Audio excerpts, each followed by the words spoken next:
Chapter 20 Time and Consciousness.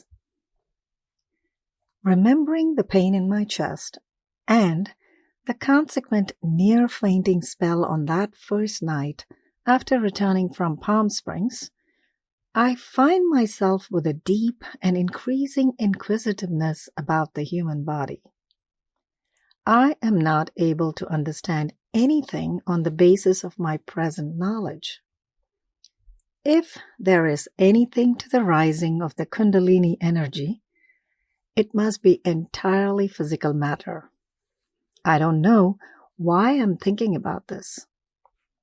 Due to some deep internal changes, whatever surfaces in our consciousness produces feelings, and to describe them, we create examples.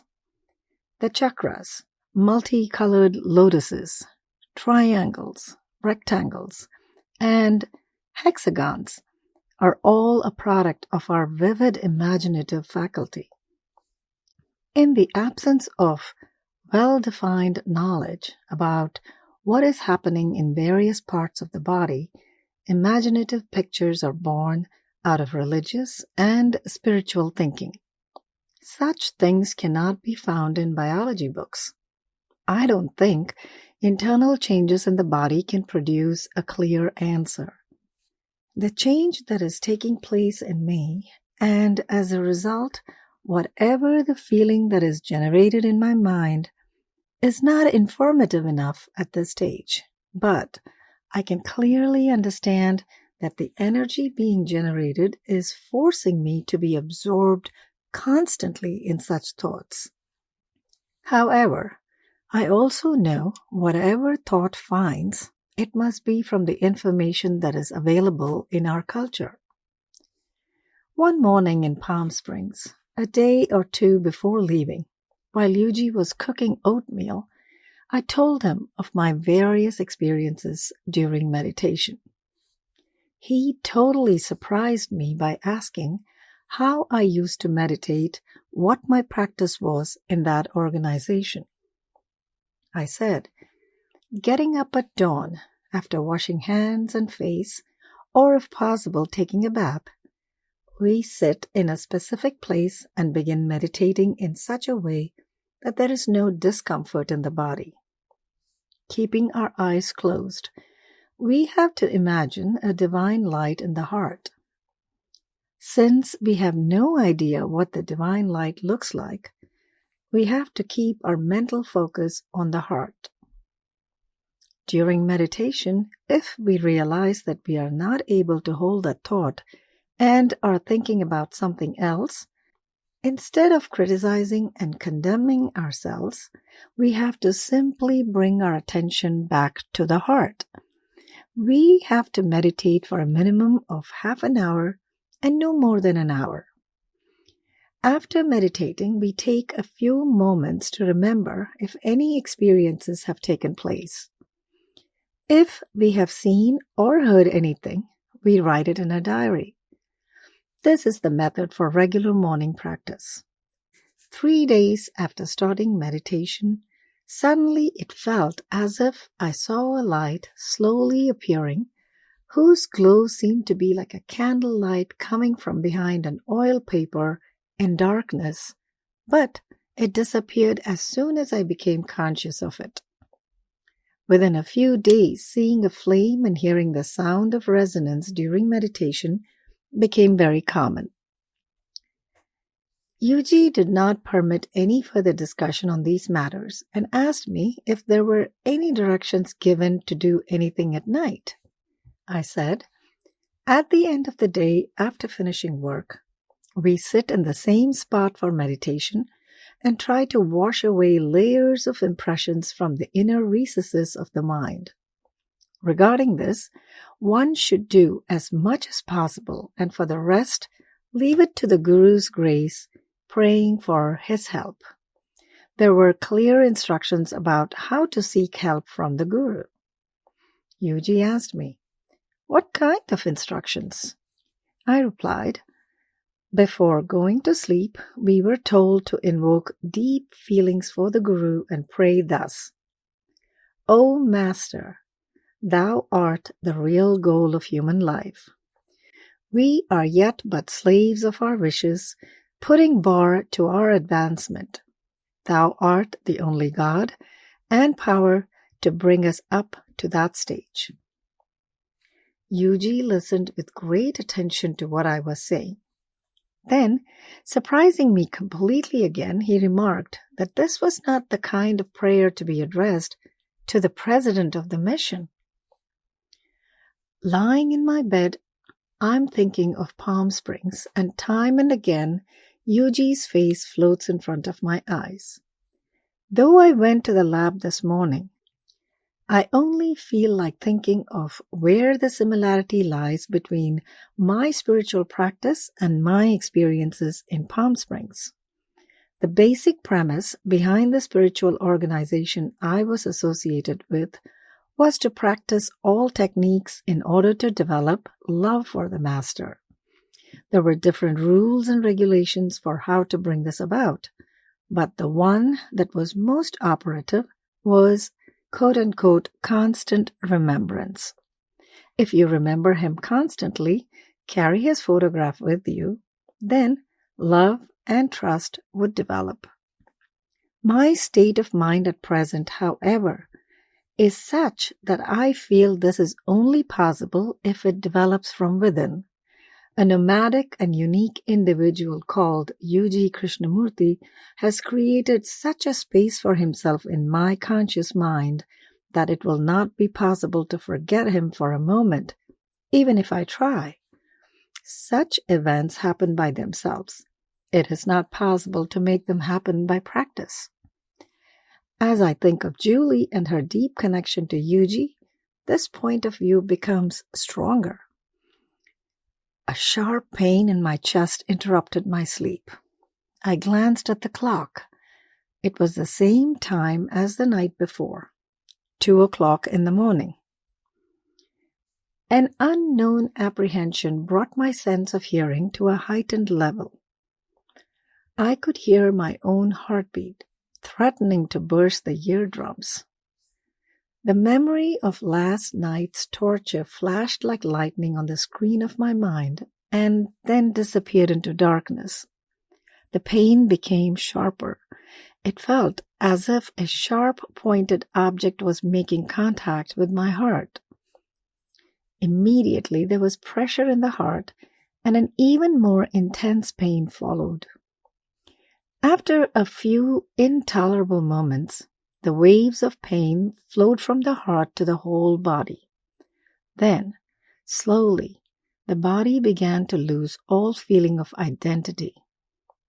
Standing at the limit of consciousness and at the doorstep of unconsciousness, all I could feel was pain in the interior of my chest. I had no identity other than pain. This was an extraordinary state. I had no awareness of my body. The influence of gravity brings awareness of the bed. I had no body, no bed, and no pull of the earth. What was there was a gentle touch, a touch of pain. This pain in the center of my chest kept me connected. Everything else disappeared.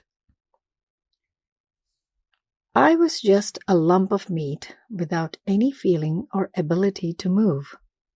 The body just disappeared somewhere on the bed. I have no idea how long I was in this state. When physical awareness returned, there was no sign of pain. A strange apprehension took birth. Although deep down there was perfect peace, a thought kept surfacing that if physical and mental calamities continue to come in this manner, I will be disabled. If these episodes were to occur in the daytime, my career would be over. Relatives would surely admit me to the quote-unquote emergency ward in the hospital. I began to contemplate what I would do if this happened again, but immediately realized that if it did, I would consider what to do at that time. Right now, let me rest with this touch of extreme peacefulness. I was carried off into deep sleep. I woke up with tears in my eyes. Light was breaking outside, and the busy life of the birds had already started. I could hear every separate note of their cacophony so clearly, as if nature had removed her veil. When the mind became more focused, I realized that the trace of the strange dream had given birth to teardrops and then disappeared just as night vanishes at dawn. Human consciousness is a mysterious matter. To call it a matter is also problematic. Whatever is captured in the darkness of night, what remains in the mind, sometimes as clear as what you see in broad daylight, we call a dream. I can remember the dream clearly. I am in the house in Hindmotor, where the journey of my life began at the age of 7, and to which I am still connected today.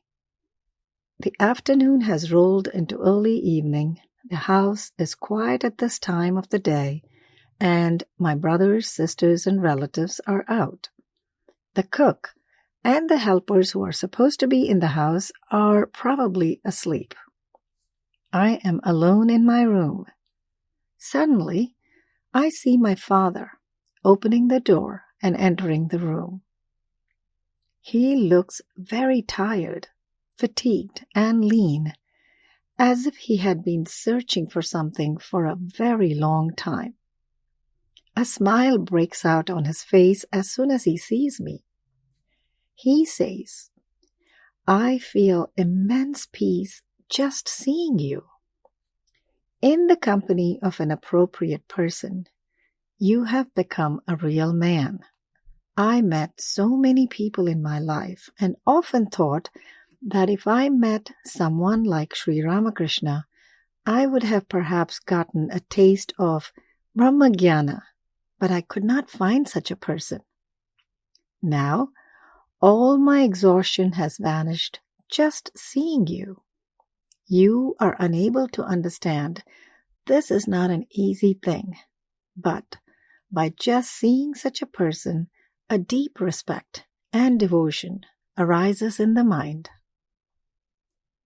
I am astounded. My father never praised me to my face when he was alive. If he was ever pleased, he would tell my mother. He would say, quote, "The teachers have said that he is very clear-headed." Unquote. That's all he ever said. What has happened to him today? I am so embarrassed and uncomfortable that I feel like running out of the house. Then I witness something that I even hesitate to express. My father bent down to touch my feet. I could not sit still any longer. I pretended not to hear what he was saying, and turning my face to the other side, called out, "Mother, Dad has come." While leaving the room, my cheeks were drenched with tears. Then I woke up. Lying on my bed, I was remembering my father and wiping tears from my eyes. Thinking deeply, I tried to understand the phenomenon of dreaming. How does something that never ever appeared in consciousness find its way to appear in a dream as if it is actually happening? Perhaps we will never understand. Scientists can express the laws of the physical world in terms of cause and effect, but maybe the events of the mind cannot be understood by the same logic. Even if psychiatrists, psychologists, or dream analysts show off their expertise by writing theories, the truth is the balance is so heavily weighed in favor of the unknown that it can be said that personally they know next to nothing. They pretend to have a strange certainty in front of people, just like our priests who pretend to be representatives of God, all-knowing. Actually, just like the qualities of the material world are reflected in our minds, if only the qualities of the mind could be similarly seen in the material world clearly, then Maybe the dream world could be formulated in a cause and effect relationship. We could then understand the significance, if there is any, in our lives. Just as the stories of the Ramayana, the Mahabharata, and the Bible seem true to people, the imaginative, lucid, balderdash theories of psychiatry also seem true to many people. My father passed away in the year 1984. Today, after seeing him in a dream, after so many years, there is a storm in my head. Something from the depths of my memory must have been stirred up, perhaps due to some unknown change in my brain circuitry. The dormant past has come up from the womb of time, like the churning of the ocean, with stories arising from the past. Maybe I will never know the reason, but today I am remembering many disconnected incidents, some which took place at the time of my father's death, and I can now see new connections. I am really surprised when I think of this ability of the human mind to create connections and to pursue the driving force behind it. When these events took place, I did not think about them, but today I am feeling life is an unfathomable flow of time, a huge playground of an enormously powerful process. Unbeknownst to me, there is an unlimited power working reliably in me. Not only in me, but every human life is a playground for this vast power. We are so engrossed in our day-to-day problems that we are never able to feel life's primal movements clearly. Actually, we can understand the limitless ability that a being requires to survive by looking at the eternal possibility of facing death. My body is broadcasting its victory in this battle for survival since the beginning of life on this earth, and this is true for every living being. I was then carrying out research in the Indian Institute of Science in Bangalore. I knew I had a bright future, but needed perseverance. All around me were encouraging stories, and our research group was doing well. I had given lectures twice at major Indian science conferences, yet in the midst of such a promising atmosphere, there was a rare sadness. An unusual sorrow would often cause me to bicycle out of the city to be alone. I had been avidly reading J. Krishnamurti, and I wanted to practice choiceless awareness by myself. I have a deep connection with Indian villages. If there is anything like a soul, I can say I find it in these villages.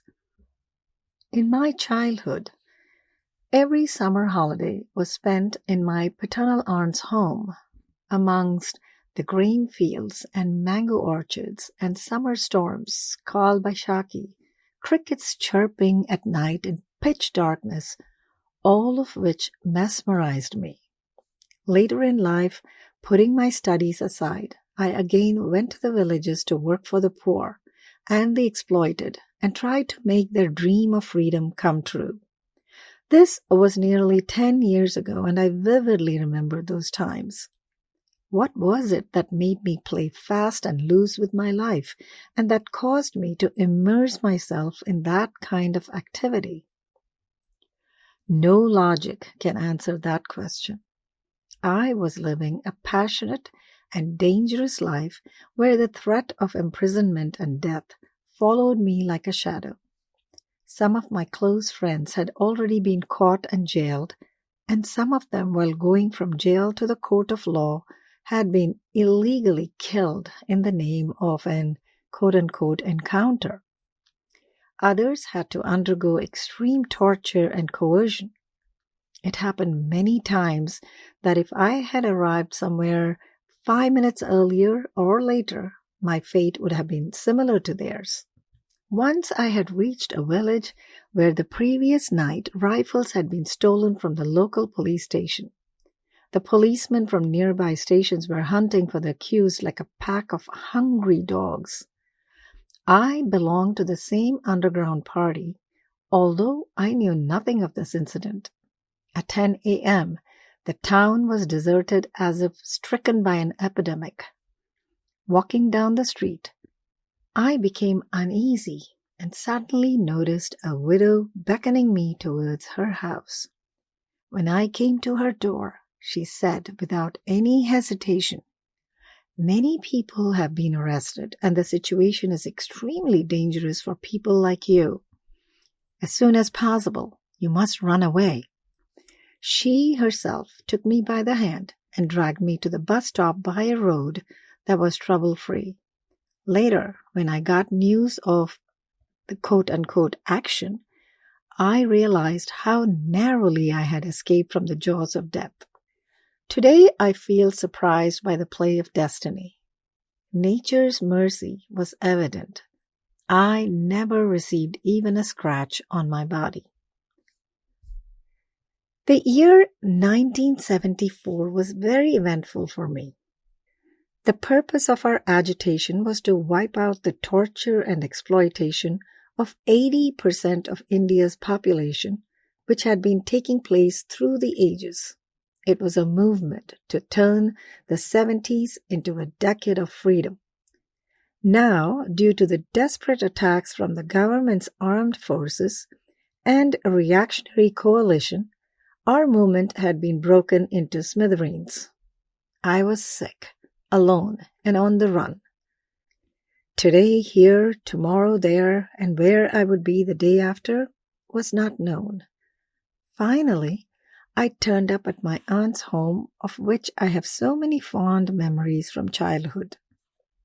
After a day or two living with them, I realized that even relatives were not comfortable sheltering me. Offering refuge to an underground rebel like me would certainly mean harassment at the hands of the police. There is a saying prevalent among the poor and middle-class people of Bengal. If a tiger attacks you, there are 18 wounds, and if the police do, there are 36.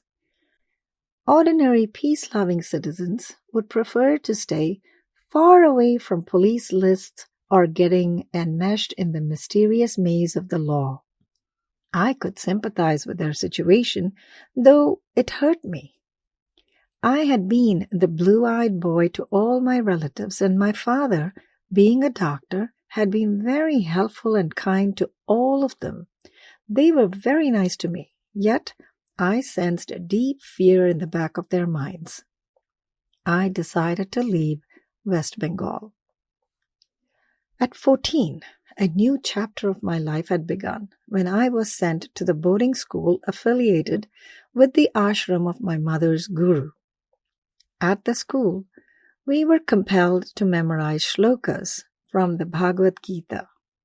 Every day at sunrise, I had to wear a dhoti and recite prayers. Gurudev, have pity on us poor people. Gurudev, have mercy on us ignorant people. Then we were obliged to sit cross-legged and do meditation. Now, at the age of 21, it was necessary for me to live in disguise in the same Guru's ashram in the holy city of Varanasi, which is located in a different state, since I was considered an enemy of West Bengal.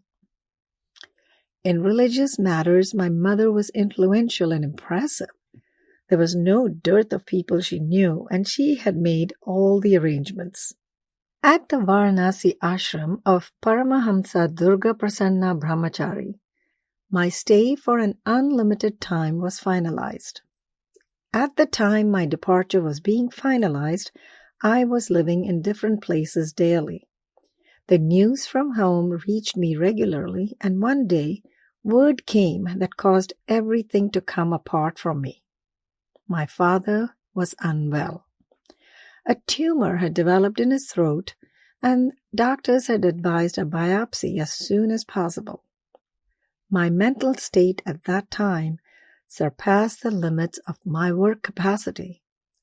I had been considering many things, science, society, religion, but had not given a thought to the future of my family. Although I was the eldest son of the house, My father's towering personality had not given me an opportunity to think about these matters. In the eyes of friends and relatives, we were comfortably off. Father was a well-known doctor and a social worker in those parts. The house was always filled with people. We were a family of 8 brothers and sisters, plus a couple of close relatives would stay with us for long periods. Added to that were servants, cooks, and relatives coming and going throughout the year. Father's income solely supported this family, which was like a ship. Expenses were greater than income. There was no question of savings. There were 3 sisters, none of whom were married yet. The more I thought about these matters, the more the earth under my feet was turning into quicksand. My extreme anxiousness took the form of a limitless panic. What would happen if father's tumor turned out to be cancerous? My maternal grandmother had died of throat cancer. A fearsome mental picture rendered me utterly helpless. I had seen the condition in the house of my friends who were extremely poor. I knew a lot about the condition of relatives who had also been financially ruined. The possibility of my mother, little brothers, and sisters coming to a state like that was corroding my insides. I sat holding my head. If this state really arrives, then there is nothing to be done. I felt my chest would be crushed with the weight of sorrow and disappointment. And then, suddenly, I know not from where, I got a burst of limitless power. I refused to accept this mental distaste. From the core of my identity, a firm resolution arose. This cannot happen now. I need at least 10 more years. After a few days, test results arrived. Father was absolutely healthy. It is 1984. In the midst of my thirst for knowledge about physics and the sharp desire to be a scientist, the writings of J. Krishnamurti were like gusts of cool breeze, a companion for my restless mind. Carrying a few of his books, I used to cycle away and disappear for the whole day. One fine day, I bicycled to the outskirts of Bangalore and arrived at a mango orchard. I began to read my favorite book, Commentaries on Living. The essence of his writing appeared to me to be a method of instruction to choicelessly observe the movements of all layers of the mind as deeply as possible. This observation was just for the sake of observation. If there was any goal or desire to see anything in a particular way, then the observation would be partial and polluted, and one would not be able to recognize and know oneself. I closed the book and tried to understand why I was so sad. What do I want? In the society where I grew up, people would be so happy and proud to be in my present situation. From where does my deep sorrow arise? I cannot understand. Maybe the light of my examination will never be able to reach the root cause of this. I considered, let me think about it from another angle. What should I do to remedy this mental suffering? Keeping this thought in mind, I began to concentrate on the play of light and wind on the leaves of the trees. That world was busy with its own play, and my mind has no influence there. Returning to the institute in the evening, I more or less decided that spending a few days in Kolkata with mother, father, brothers, sisters, relatives, and friends would rejuvenate my mind. Our research group was quite large. About a year before I joined it, my mentor and thesis advisor was decorated as one of India's most distinguished scientists. As a result, many new researchers wanted to work under his guidance. So, there was a crowd. He always emphasized our need for him and asserted his influence on us in strange ways. From the outside, his behavior was gentle and humble, but behind this lay an inscrutable and competitive self-pride. I could clearly see that not only in research work, but even in personal interactions, he was instrumental in causing tensions amongst my colleagues. On a personal level, I had a negative mindset about him. I wanted to stay far away from all this, but my roommate liked to be involved in petty politics in preference to studies. My situation was such that I was also a pawn in his clever moves. It was not possible to accomplish anything in a simple, straightforward manner, and it was not easy in this situation to take a few weeks off to go home. I straightaway walked into his office, however, and asked for leave to go to Kolkata.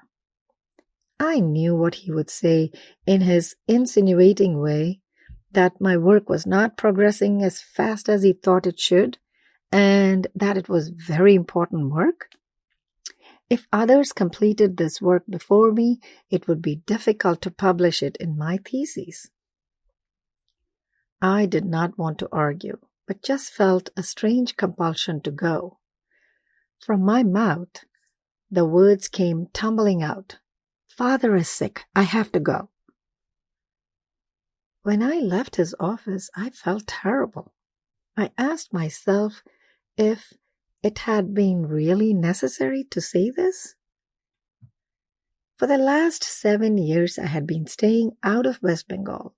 In these years, I had visited my home only 3 or 4 times, for a few days at a time.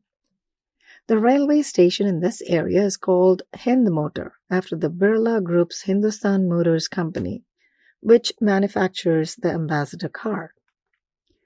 A shiver passed through me when I stepped onto the station. A great many strange stories in my life are related to the Hind Motor station. There, during my childhood, while studying in the 6th standard at Kotrang Bhupendra Smriti Vidyalaya, I used to play hooky from school and travel ticketless on the train to many places, sleeping in cardboard boxes at night on the platform, as well as later on when I was involved with the contemporary political struggle. This station has been a witness to it all.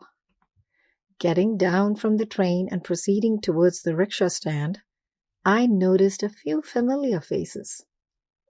When a 10-year-old child is transformed into an 18-year-old, there is a vast change which may not be noticeable on a daily basis, but seems astonishing when seen after a gap of 7 or 8 years.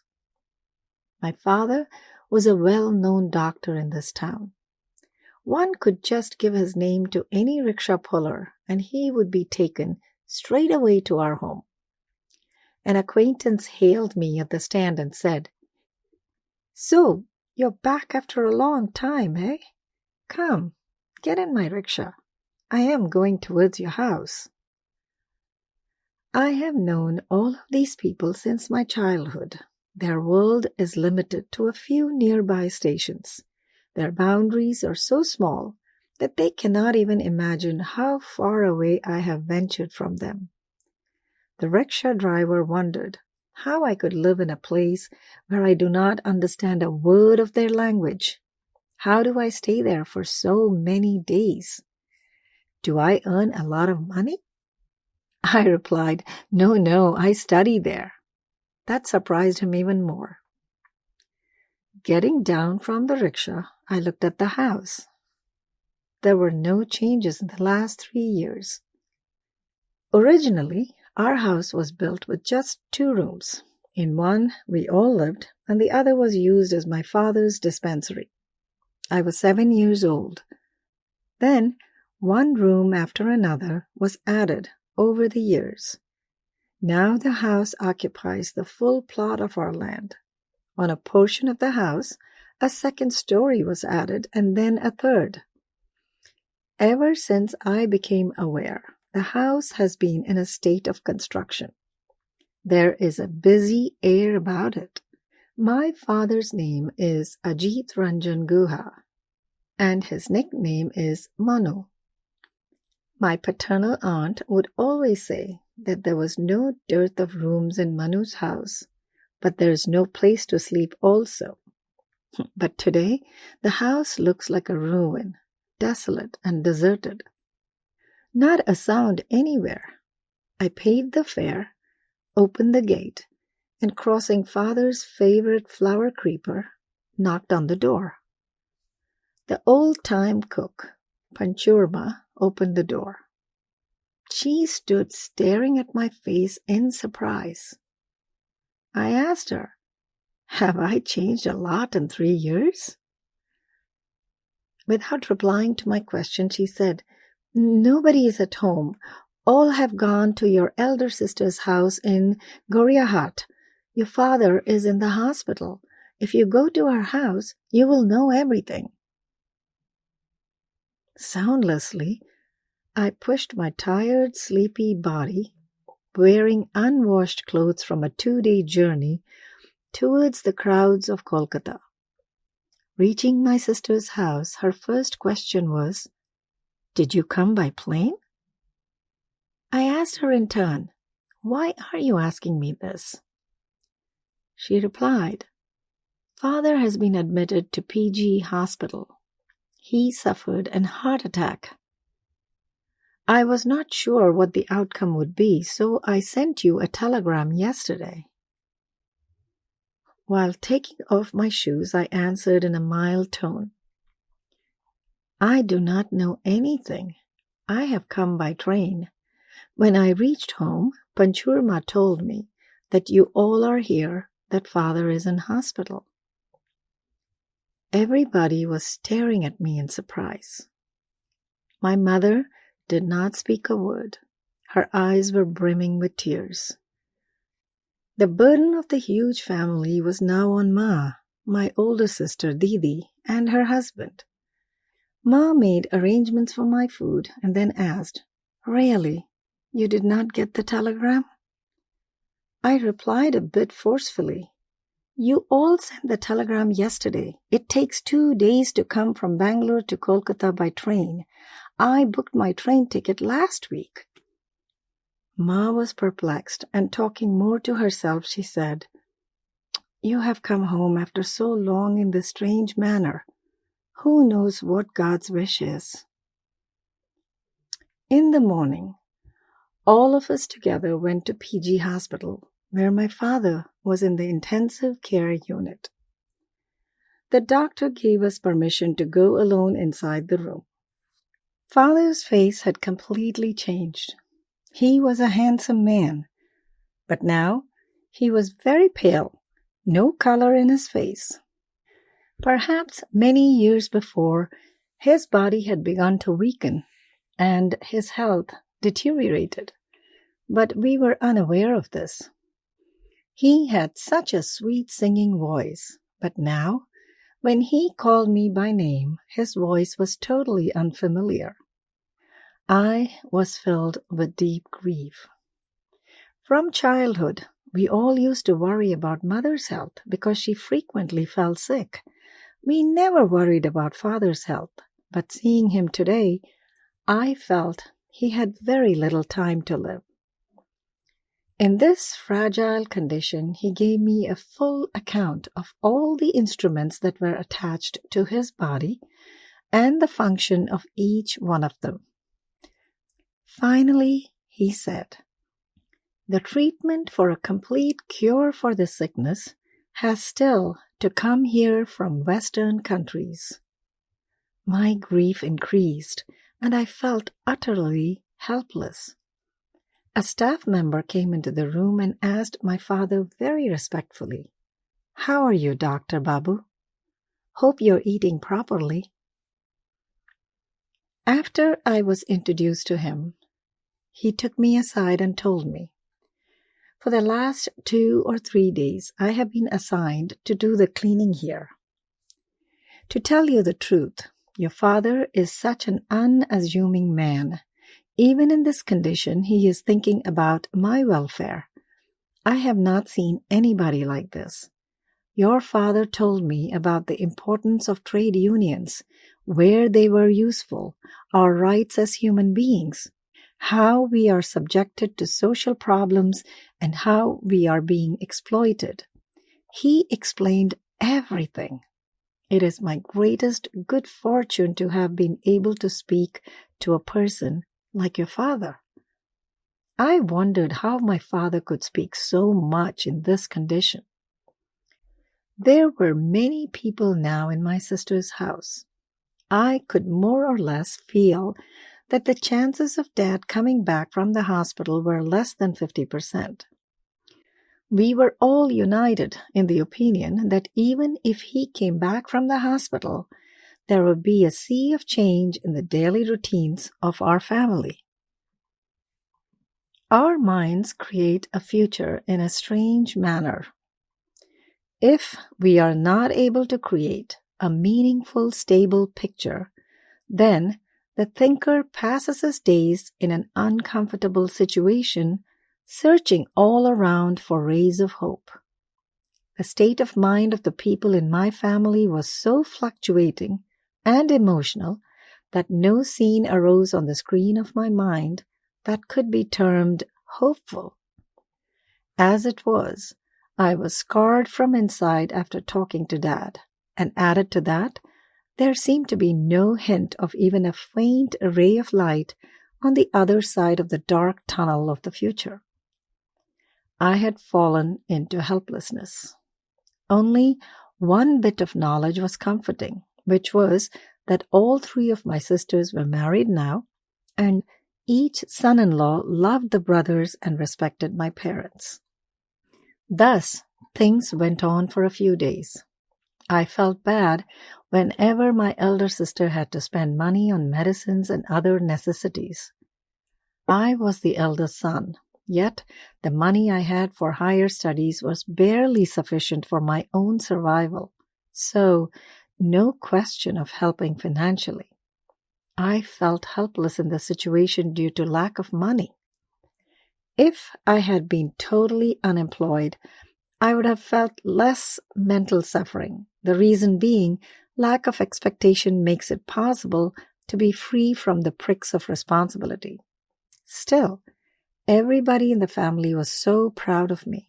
Various relatives gave different kinds of advice. Some said at this moment it was necessary for me to get a job and take on the responsibility of the family. But I knew my father would never want that. He would have lived on borrowed money to allow me to continue my studies if I had to. I never commented about my future plans. In the hospital, opinions of renowned specialists differed about my father's condition. Some said if a few problems could be controlled, tackling others would be easy, but would take time. Others said there was no option but surgery, and the chances of survival after that were at best 50-50. My father's present malnourished state was such that it would be difficult to survive even minor surgery, and a major surgery would be almost impossible. But all of us agreed that he must stay in the hospital for a few more days. I understood then how complicated things are in a man's life, how difficult to arrive at a decision. Whenever my father was in a condition to talk and had an opportunity to meet us, he would tell Ma that it was not possible for him to get any better than he was, and it would be better to spend his last few days at home. Ma would turn to me with a sad, questioning look in her eyes. In order not to forget what would be the best decision, and in a flow of emotions, I would keep on asking questions to the doctors. Dad knew discharge was not possible in this condition, but if we signed a declaration personally absolving the hospital of all responsibility, then it would perhaps be possible to take him home. This was a critical moment. If we took him home and he died, we would blame ourselves for having taken the wrong decision. The reasoning being that if he were in hospital for some more time, perhaps he would have become better. Then, if he had been taken home, perhaps he would have recovered. Ultimately, we left it to the doctors. Father did not want to stay there any longer, but when he came to know that we had arrived at a decision as per the doctor's advice, he gave up internally, and that brought about a tremendous change in his condition. Dad was kept alive by modern technology. We tried to guess how his condition was from behind the glass. His face was lost behind various machines. Truly, there was nothing to see or understand. Whenever we spoke to a doctor who had been treating him, we were getting the same reply for the past 2 days. The condition is critical. That day, his old friend and astrologer, Naresh Chandra Bhattacharya, came to visit my dad. We called him Naresh Uncle. To others, he was known as NCB. He loved Ma as a younger sister and was very fond of us. As soon as he saw me, he said, "I have something to tell you." He took me aside from the crowd and said, "You are the eldest, so I'm telling you. When your father fell ill and was hospitalized, I went to visit Sulekha, my mother. As soon as I got down from the rickshaw, I saw a strange thing, as if a sacred protector was leaving your house and going towards the Ganges." I was surprised.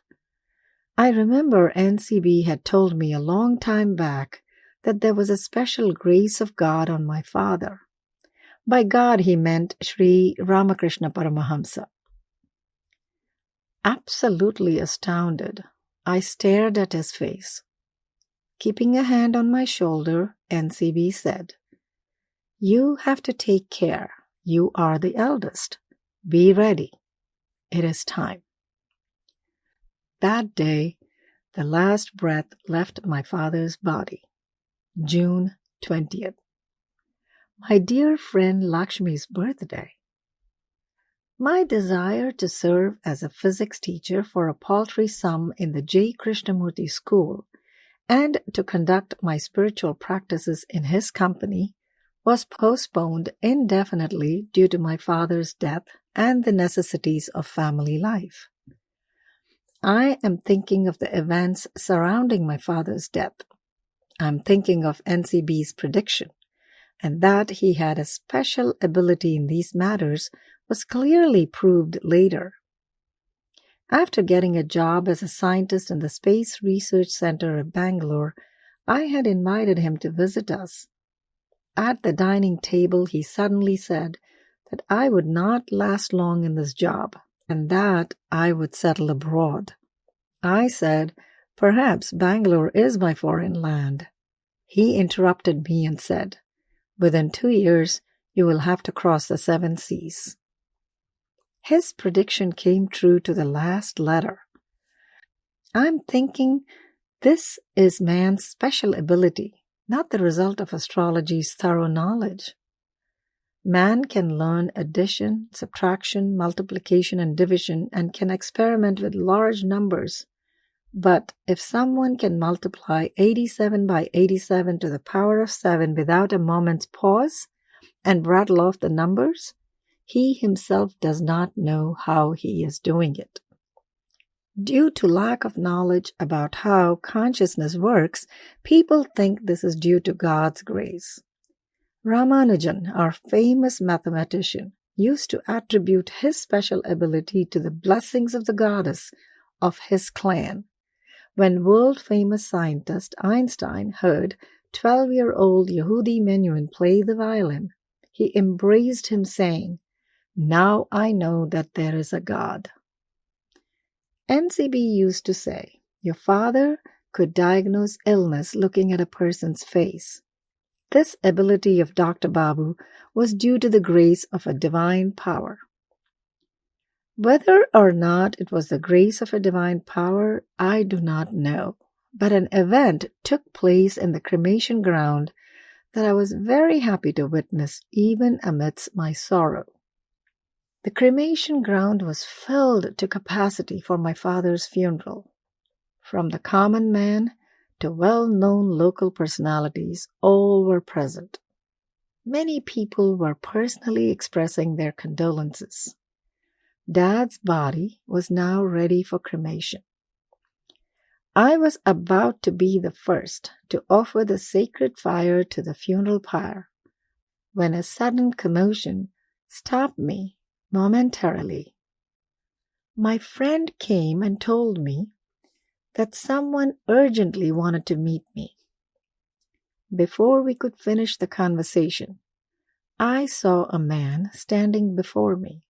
He had a very dark complexion, eyes red from weeping, and was bare-chested. He looked at me and said, "Bada Babu, let me do the last rites of Dr. Babu." A friend whispered that the man stayed in the cremation grounds selling wood and burning bodies. He again said, "Kindly let me do this work. You do not have to pay me a paisa." I closed my eyes and consented. He stood beside me and, staring unblinkingly at the fire, said, "I am a poor man, belonging to a low caste. My life is full of suffering. Once my daughter fell ill. Nobody could cure her. Due to lack of money, I could not take her to a good doctor. When I was convinced that my child would not survive, someone told me to take her to your father. Your father treated her and cured her free of cost after hearing of the work that I do." The man was talking while tears flowed down his cheeks. I thought the tears of a man who earns his livelihood by burning dead bodies were much more profound than my tears. Most of what is captured in our waking consciousness gets slowly eroded by the flow of time and finally vanishes into the womb of the earth. And when, how, and why whatever remains dormant appears onto the screen of our mind like mist and gives birth to various stories, perhaps will never be understood. Perhaps the mystery of consciousness will never be solved. How a fragment of the vast external world emerges in our consciousness is extremely difficult to comprehend. Moreover, in the case of man, what appears in waking consciousness from the object from where it arises gets disassociated, and gradually, in the course of time, it takes on different forms in different conditions. When scientists go into the depths with their instruments in an effort to understand this, they will see various patterns in the electric field of neuron clusters in different parts of the brain. Like in a glowworm-filled forest on a deep dark night, somebody is searching for the feelings of Kumar Sambhava of Kalidas. Kalidas was a great Sanskrit poet and dramatist, and Kumar Sambhava was one of his finest works. Those who are obsessed with mystery and tortured by it will definitely find something or the other. If, by a stroke of luck, one's self-consciousness merges into consciousness itself, then, instead of the discomfort caused by the existence of the mystery, it will bring absolute peace. End of chapter 20.